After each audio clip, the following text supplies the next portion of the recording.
அதே குழப்பத்தில் இருக்கிறார். அவர் கட்சியை விட்டு தூக்கப்பட்ட போது எந்த நிலைமையில் இருக்காரோ, எந்த நிலைப்பாடில் இருந்தாலும் அதே நிலைப்பாடில் தான் இருக்கார்.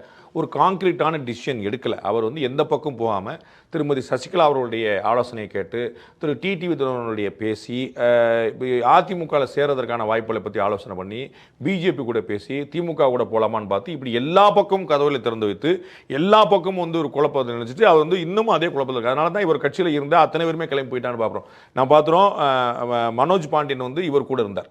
அவர் திமுக போய் சேர்ந்தான்னு பார்க்குறோம். ஜேசிடி பிரபார் இவர் கூட இருந்தார். அவர் தாவேக்கால போய் சேர்ந்தான்னு பார்க்குறோம்.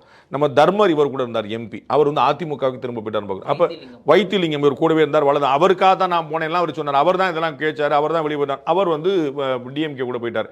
அண்ணன் பண்ருட்டி ராமச்சந்திரன் தனியாக போய் நின்றுட்டு இருக்கார். இப்படி இவர் கூட இருந்தவர்கள் ஏன் மாறி போனாங்க?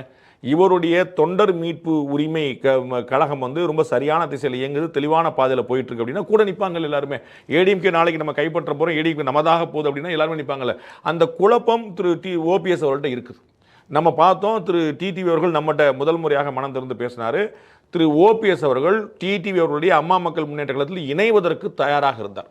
அந்த தேதியை நாள் குறித்து நீங்கள் சொல்லுங்கன்னு திரு டிடிவிட்ட கேட்டார். திரு டிடிவி நாள் குறித்து கொடுத்தார்.